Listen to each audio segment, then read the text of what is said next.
"Welcome to our annual harvest celebration," my father announced, his voice carrying across the decorated barn at River's Edge Vineyard. "Today marks an exciting new chapter in our family's legacy. We're thrilled to announce that Andrea, fresh from completing her MBA, will be taking over as CEO." The crowd burst into applause while I sat frozen, my wine glass halfway to my lips. 6 months ago, I'd transferred my entire life savings to save this vineyard from foreclosure. Now I watched my younger sister step forward, radiant in her designer dress, having never worked a day in the fields. My name is Jessica, and I'm 35 years old. I built my investment consulting firm from scratch, growing it into a successful business without ever asking my parents for help. While Andrea was getting her MBA paid for by our parents, I was working 60-hour weeks, learning the real meaning of success. That's why when they called me crying about the bank's foreclosure notice 6 months ago, I transferred $850,000, my entire life savings, without hesitation. "We're family," they'd said. "We trust each other." With her business education and fresh perspective, my father continued, Andrea will lead River's Edge into a new era of innovation and growth. She has the perfect combination of formal education and understanding of our family's legacy. I watched Andrea bask in the congratulations, the same sister who'd spent her college years posting vineyard photo shoots rather than learning about soil composition or fermentation techniques. The same sister who couldn't tell our Cabernet from our Merlot in a blind tasting last Christmas. My mother touched my arm gently. "Jessica, honey, I hope you understand. Andrea's degree makes her the natural choice to handle the business side." I cut her off with a warm smile. "Of course, Mom. Andrea will do great." I raised my glass in a toast, keeping my voice steady despite the ice forming in my chest. "To the new CEO of River's Edge." Excusing myself, I stepped outside into the cool evening air and pulled out my phone, scrolling to a contact I hadn't expected to need. Rachel Thompson, the ruthless corporate lawyer I'd met at several wine industry events. "I need your help with a family business matter," I texted. "Are you free to meet tomorrow?" Her response came quickly. 10 a.m. at my office. Bring any documentation you have." Rachel's office overlooked downtown Dallas, the morning sun glinting off the steel and glass buildings. She sat across from me, reviewing the bank statements showing my $850,000 transfer to River's Edge Vineyard's account. "Let me get this straight," she said, looking up from the documents. "You transferred your entire life savings without any written agreement? Not even a promissory note?" "They're my family," I replied, the words tasting bitter now. When they called about the foreclosure notice, all I could think about was saving our legacy. 3 generations of winemaking, about to be lost because they'd over-leveraged the property for Andrea's MBA program and a new tasting room she insisted they needed. Rachel leaned back in her chair. "And now they've made her CEO, despite your investment saving the vineyard." She paused, then added, "Tell me about the day you transferred the money. What exactly did they promise?" I closed my eyes, remembering that desperate phone call. Dad said I'd be taken care of, that my investment would secure my place in the family business. Mom was crying, talking about how they'd make it up to me. I opened my eyes, anger rising. Instead, they're acting like my contribution was just a daughter's duty. "Did anyone witness these conversations?" "Yes," I said, sitting up straighter. "Their accountant, Michael, was there when I visited to arrange the transfer. He seemed uncomfortable with the whole situation, kept suggesting we put something in writing. My parents dismissed him, saying it would insult the family trust." Rachel's eyes gleamed. "Michael could be very useful. But first, we need to understand your ideal outcome. Do you want control of the vineyard?" I shook my head. "I want my investment back with interest. Let Andrea have her CEO title. I'll start my own vineyard with my money, one they'll have to compete with." "Good," Rachel smiled, "because I have a plan. Your parents' actions constitute verbal fraud. With Michael's testimony and these bank records, we can build a strong case. But instead of filing immediately, We'll send a demand letter first, one that outlines exactly how their actions could be interpreted as deliberate financial manipulation. She pulled out a notepad. We'll demand repayment of your $850,000 plus 8% annual interest within 30 days. We'll also request all financial records since your investment. I suspect we'll find some interesting decisions made after they received your money. I felt a weight lift from my shoulders. And if they refuse? Then we file a lawsuit that will open their books to public scrutiny. Something tells me your sister's MBA hasn't prepared her for that kind of crisis management. The demand letter landed like a bomb at River's Edge. I was working from my apartment when Andrea called, her voice shrill with panic. "A lawsuit? Are you insane? You're going to destroy everything our family has built," she screamed. "Dad's having chest pains because of you." I remained calm, letting her rant. The solution is simple. Return my investment with interest. $850,000 plus 8% over 6 months. You have an MBA, Andrea. You can do the math. That money went into saving this vineyard, your heritage too. And now you want to bankrupt us to get it back? She paused, her voice turning sly. Besides, your precious lawyer should know that verbal agreements in family businesses are complicated. You can't prove anything. I smiled, though she couldn't see it. Actually, I just got off the phone with Michael. Remember him? Your accountant? He's given a sworn statement about the day I made the transfer, about how he advised putting our agreement in writing, and how Dad promised me a secured place in the business. The line went silent for a moment. Then, "Hold on. Dad wants to talk to you."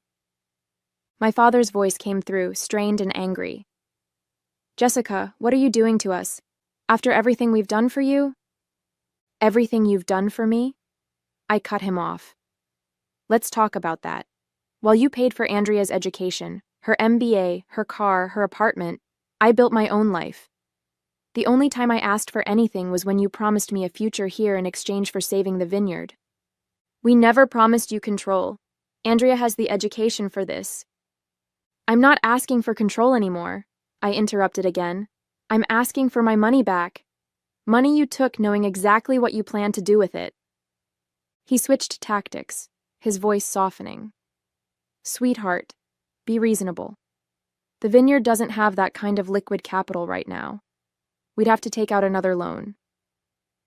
Then I suggest you start talking to banks. You have 25 days left before I file the lawsuit. And Dad, every financial decision made since my investment will be scrutinized, including the new Mercedes Andrea's driving and that vacation you and Mom took to Tuscany last month." I could hear muffled conversation in the background. Then Mom came on the line. "Jessica, please," she begged.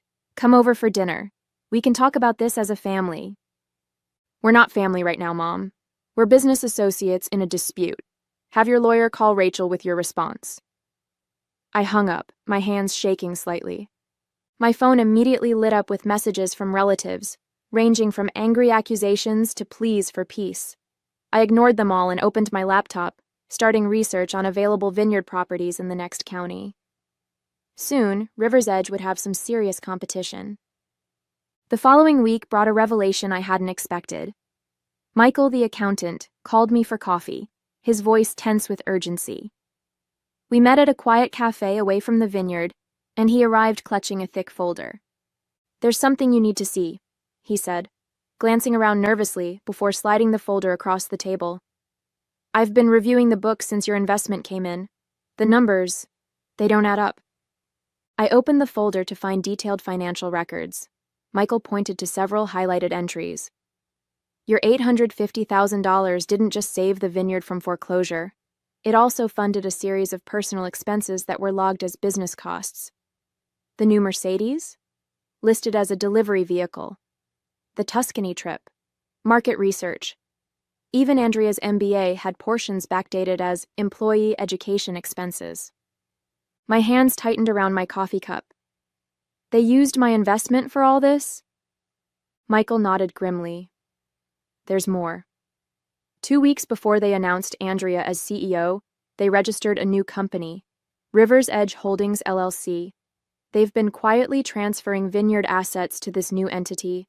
The original Vineyard company, the one you invested in, it's being hollowed out. The realization hit me like a punch to the gut. They weren't just dismissing my contribution. They were actively working to ensure I couldn't claim anything. The vineyard I'd saved would soon be an empty shell. Your lawyer needs to see this, Michael said, his voice dropping lower. But you didn't get it from me. I'm looking for a new job already. I can't be associated with this kind of financial manipulation. I reached for my phone to call Rachel, but it buzzed first with a text from Andrea. Family meeting tonight. Don't bring your lawyer. Last chance to fix this like family. I showed Michael the text. He shook his head. They must have figured out I was looking into the records. They're going to try to convince you to back down. Or threaten me to, I replied, remembering similar family meetings from childhood when Andrea had gotten into trouble. Our parents had always found a way to shift the blame, to make me the unreasonable one for not protecting my sister. I texted back. Any discussion needs to happen with lawyers present. Andrea's response was immediate. Your choice. But don't come crying when this gets ugly. I called Rachel and sent her photos of Michael's documents. Her sharp intake of breath told me everything. This is exactly what I was looking for, she said. They've committed multiple financial improprieties. We're not just talking about a civil suit anymore. This could lead to criminal charges. I don't want them in jail, I said quickly. I just want my investment back. Then we use this as leverage. I'm drafting an amended demand letter now.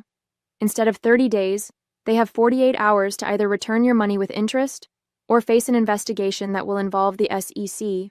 The choice is theirs. After hanging up, I sat in the cafe long after Michael left, staring at the damning documents. Part of me felt guilty for what this could do to my family. But another part, the part that remembered every dismissal, every time they'd favored Andrea, every sacrifice I'd made to help them, felt a grim satisfaction. My phone kept buzzing with increasingly frantic messages from my parents and sister. I ignored them all and opened my laptop, pulling up the real estate listing I'd been eyeing. The Marshall Creek property, 200 acres of prime vineyard land just across the valley from River's Edge. Perfect soil composition, excellent sun exposure, and most importantly, a clear view of my family's vineyard. The amended demand letter hit harder than a hailstorm on harvest day. I was in the middle of a virtual tour of the Marshall Creek property when my father burst into my apartment, waving the letter like a white flag of surrender. Criminal charges? He wheezed, his face red. Your own family? I raised you better than this. I minimized the browser window showing Marshall Creek's south-facing slopes. Did you raise me to accept being robbed? Because that's what you did. Took my $850,000 and used it for luxury cars and Italian vacations while plotting to lock me out of the business.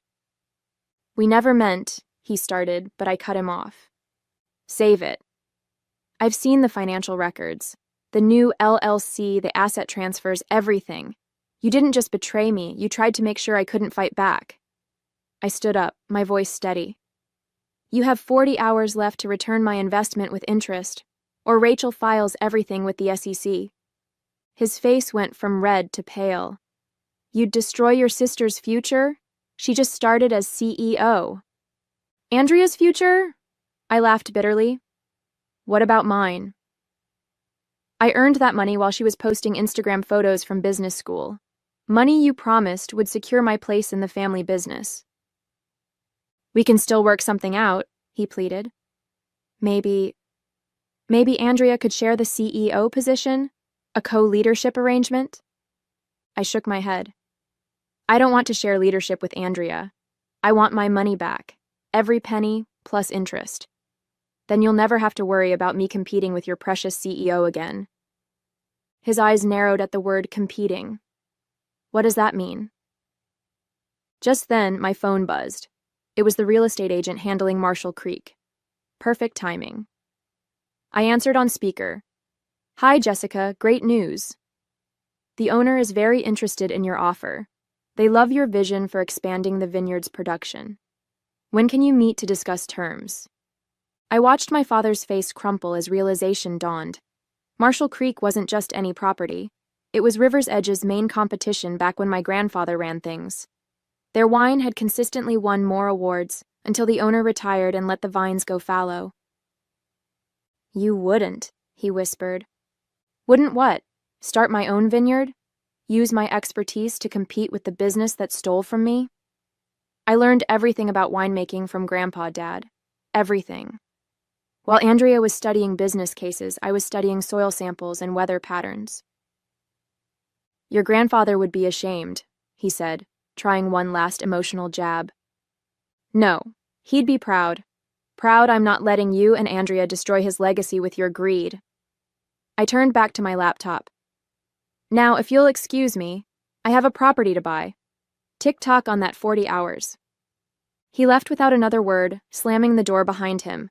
Within minutes, my phone exploded with messages from Andrea. "How dare you threaten Dad like this? You're just jealous of my success. Mom's crying because of you." I blocked her number and returned to the Marshall Creek listing. The property needed work, but I could see its potential. More importantly, its premium grapes and higher elevation would let me produce wines that would directly compete with River's Edge's best sellers. My phone buzzed again. Rachel this time. "They're scrambling," she reported. "Just got a call from their lawyer. Looks like they're trying to secure an emergency loan." I smiled. Either way, I won. Either I got my money back or I got Marshall Creek, and River's Edge would learn what real competition felt like. With 12 hours left on the deadline, my mother showed up at my office. She carried a thick manila envelope and wore the same expression she'd used whenever playing peacemaker between Andrea and me as children. "Your father's had to be sedated," she said, sinking into the chair across from my desk. "His blood pressure was through the roof. Are you happy now?" I kept my face neutral. "What's in the envelope, Mom?" She slid it across my desk. "The best we can do. We've mortgaged everything we could. There's $600,000 here. That's all the bank would give us. We can pay the rest in installments." I didn't touch the envelope. That wasn't the deal. $850,000 plus interest, all of it, or Rachel files tomorrow morning. "We don't have it," she snapped, her peacemaker facade cracking. "Andrea's been calling every bank in Texas. No one will give us more without wanting to audit the books, and you know we can't allow that now." "Because of what they'd find?" I asked quietly. "Like how you used my investment to pay for Andrea's MBA instead of saving the vineyard? Or how you've been hiding assets in that new LLC?" Mom's face went still. "How did you—" "I have copies of everything, Mom. Every transaction, every transfer, every fraudulent business expense. Did you really think no one would notice?" She leaned forward, switching tactics. "Think about what you're doing. If you file those papers, it won't just hurt us. The vineyard's reputation will be ruined. All those people who depend on us for their livelihood, the workers, the distributors, their families, you'd destroy them all just to spite your sister." "Don't you dare put this on me," I said, my voice hard. "You and Dad chose this path the moment you decided to steal my money. You're the ones who put everyone's jobs at risk, not me." "We didn't steal," she began, but I cut her off. "Let me show you something." I turned my laptop around, displaying the Marshall Creek property listing. Beautiful, isn't it? Premium soil, perfect elevation, and enough acreage to double River's Edge's production capacity. The owner accepts my offer tomorrow morning, unless I get my money back first. Mom's eyes widened as she recognized the property. "You can't. That land, it would destroy us." "Then I suggest you and Andrea get creative in the next 11 hours. Sell her Mercedes. Mortgage the house. Call in favors. I don't care how you do it, but I want every penny back." She stood up shakily. "You've changed, Jessica. You've become hard, cruel." "No, Mom, I've just stopped letting you manipulate me. The money or the lawsuit, those are your only options now." After she left, I called Rachel to update her. "They tried to negotiate," I told her. "Offered partial payment." "Stay firm," she advised. "From what I'm hearing, they're desperate. Their lawyer's been calling banks all day." Just then my email pinged. A new message from the Marshall Creek realtor. Owner eager to close. Can meet first thing tomorrow to sign papers. I smiled and wrote back confirming the meeting. Then I texted Andrea. 11 hours left. Tick-tock. Her response came immediately. You're making a huge mistake. Dad's lawyer says we can tie this up in court for years. I sent back a single photo. The view from Marshall Creek's highest point, looking down over River's Edge's main vineyard. She'd recognize it from all her Instagram photo shoots. Her response was a string of angry emojis. The clock was ticking, and I had them exactly where I wanted them. With just 2 hours until deadline, I sat in Rachel's office reviewing the final paperwork for both scenarios, the SEC filing and the Marshall Creek purchase agreement. The sun was setting over Dallas, painting the sky in shades of red that reminded me of our Cabernet. Their lawyers called 4 times in the last hour, Rachel said, checking her messages. They're scrambling. Someone named James Turner from First Regional Bank has been trying to reach you too. I sat up straighter. James Turner was Andrea's college boyfriend, the one who dumped her for being too high maintenance. He now worked as a loan officer. Before I could respond, my phone lit up with a text from Michael, the accountant. Emergency board meeting called at River's Edge. Andrea's crying in the bathroom. Your mother's threatening to expose something about your father if he doesn't fix this. It's chaos. I called James, who answered immediately. The Vineyard's records show serious irregularities, he said. I can't approve their emergency loan request without a full audit. But there's another option. A bank looking to invest in family wineries. They'd require full transparency, but your parents would get more than just a loan. I texted my father. There's a solution, one that doesn't involve me or the SEC. Call James Turner at First Regional. You have 90 minutes. Andrea's response came instantly. You think some bank taking over is better than family? You're destroying Grandpa's legacy. I thought about our grandfather, about the hours he'd spent teaching me about the vines while Andrea played on her phone. His last words echoed in my mind. The grapes don't care about fancy degrees, Jesse. They care about love and hard work. 1 hour left, Rachel said quietly. What now? With 30 minutes left, Michael's updates became more frequent. Your father's reviewing documents with the bank. Andrea's called 3 different loan officers. Your mother's gone through half a box of tissues. I kept my phone close, waiting. The $850,000 wasn't just about money anymore. It was about making them face the consequences of their actions. Rachel worked quietly across from me, preparing both sets of paperwork. Then my father's number appeared on my phone. The bank wants full control of financial decisions for 5 years, he said, his voice rough. Plus 2 board seats. We'd be answering to strangers. Better strangers than thieves, I replied coldly. 20 minutes left. If we do this, if we let the bank take over, will you drop everything else? No SEC, no competing Vineyard? I leaned forward. Sign with the bank, repay my investment with interest, and I'll walk away. You'll never have to worry about me competing with precious Andrea again. He was quiet for a long moment. Your mother thinks we should call your bluff. Says you won't really file with the SEC, that you're too soft. 15 minutes to find out, I said. Tick-tock. I hung up and turned to Rachel. Get the SEC paperwork ready. But before she could reach for the file, my phone buzzed with an email from James Turner. Subject line, document signed. The attached file showed my parents' signatures on the bank agreement, along with a transfer confirmation for $850,000 plus interest to my account. Looks like they chose survival over pride, Rachel said. I nodded, already pulling up the real estate agent's number. The vineyard across the valley from Marshall Creek was for sale too. Better water rights, lower price. 2 months later, I stood on my newly purchased property, Sunset Valley Vineyard, with its perfect western exposure and rich soil. The view of River's Edge across the valley was just a bonus. I'd used the returned $850,000 as a down payment. with investors eager to back my venture after hearing my plans. Michael had resigned from River's Edge the day after the bank took over, and I'd immediately hired him as my CFO. "Andrea's having a meltdown," he reported, checking his phone. "The bank rejected her proposal for a new tasting room, said something about unnecessary expenses and focusing on wine quality." I smiled, remembering the bank's first board meeting. They'd replaced the Mercedes with a practical truck and canceled the Italian wine tasting tours. Andrea's MBA was proving useless against actual financial oversight.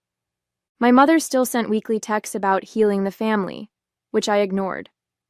My father hadn't spoken to me since signing the bank agreement. But last week I'd received a package that meant more than their words ever could. Grandpa's old leather-bound notebook of Vineyard wisdom, filled with his handwritten notes about soil composition, weather patterns, and grape varieties. The enclosed note read simply, "This belongs with someone who understands its value.